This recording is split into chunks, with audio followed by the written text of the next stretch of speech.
ഫേസ്ബുക്കും യൂട്യൂബും ഉപയോഗിക്കുന്ന ഒരു ശരാശരി മലയാളിക്ക് പരിചിതമാണ് ജോർജിനെയും ലോലനെയും ചമ്പുവിനെയും ഒക്കെ. കരിക്ക് എന്ന സൂപ്പർ ഹിറ്റ് വെബ് സീരീസിലൂടെ ഈ യുവാക്കൾ മലയാളികളുടെ മനസ്സിൽ ചേക്കേറിയിട്ട് കുറച്ചു കാലമേ ആയിട്ടുള്ളൂ. കുറഞ്ഞ കാലയളവിൽ മറ്റൊരു യൂട്യൂബ് ചാനലും നേടാത്ത ജനപ്രീതിയാണ് ടീം കരിക്ക് സ്വന്തമാക്കിയത്. എന്നാൽ കഴിഞ്ഞ ദിവസം കരിക്കിന്റെ ആദ്യ സീസണിന്റെ അവസാന എപ്പിസോഡായിരുന്നു. സിനിമാ താരങ്ങളെക്കാൾ സ്വീകാര്യതയുള്ള കരിക്ക് ടീം അവരുടെ അവസാന എപ്പിസോഡ് മനോഹരമാക്കിയത് സിനിമാക്കാരെയും ഇതേ ടീമിലുള്ള മറ്റൊരു യൂട്യൂബ് സീരീസിലെ ആളുകളെയും എത്തിച്ചാണ്. 37 മിനിറ്റ് നീണ്ട എപ്പിസോഡിൽ അജു വർഗീസും സാനിയ അയ്യപ്പനുമാണ് അതിഥി വേഷത്തിലെത്തിയത്. അങ്ങനെ ആരാധകർ കാത്തിരുന്ന ലോലന്റെ അശ്വതി അച്ചു ആദ്യമായി സ്ക്രീനിന് മുന്നിലുമെത്തി. ലോലനെയും ജോർജിനെയും ഷിബുവിനെയും ശംഭുവിനെയും ഒക്കെ സ്വന്തം ആളുകളായി കാണുന്ന ലക്ഷക്കണക്കിന് മലയാളികളുണ്ട്.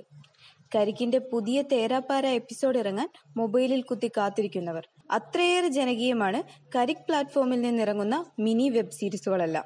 ഷോർട്ട് ഫിലിമുകളിൽ നിന്നും വ്യത്യസ്തമായി ചെറിയ എപ്പിസോഡുകളായി കട്ട തമാശ കൈകാര്യം ചെയ്യുന്ന വെബ് സീരീസുകൾ ഇറക്കുന്ന കരിക്കിന് പിന്നിൽ നിഖിൽ പ്രസാദ് എന്ന ചെറുപ്പക്കാരനാണ്. മലയാളത്തിലെ ആദ്യ സൂപ്പർ ഹിറ്റ് വെബ് സീരീസായ തേരാപ്പാരയെ വൈറൽ എന്ന് വിശേഷിപ്പിച്ചാൽ മതിയാകില്ല.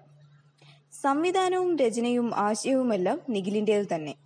പക്ഷെ കൃത്യമായൊരു സ്ക്രിപ്റ്റ് ഇല്ലാതെയാണ് തേരാപ്പാര ചെയ്യുന്നത്. ആശയം കൃത്യമായി അഭിനേതാക്കളോട് പറഞ്ഞു കൊടുക്കും. 1% പോലും കൃത്രിമത്വം ഡയലോഗിൽ ഉണ്ടാകരുതെന്ന നിർബന്ധ ബുദ്ധി കൊണ്ടാണ് സ്ക്രിപ്റ്റ് വേണ്ടെന്ന് വെച്ചത്.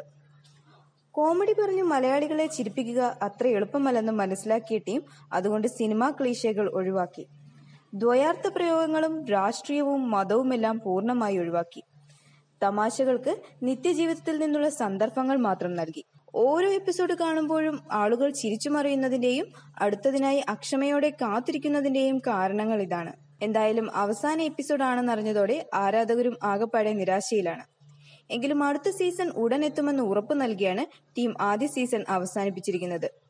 വെബ് സീരീസിലൂടെയും സീരിയലിലൂടെയും കടന്നുവരുന്ന ചെറുപ്പക്കാർ എങ്ങനെയും സിനിമയിൽ കയറാൻ നോക്കുമ്പോൾ കരിക്ക് ടീം സിനിമക്കാരെ തങ്ങളുടെ പരിപാടിയിൽ എത്തിച്ചു എന്നതാണ് ശ്രദ്ധേയം.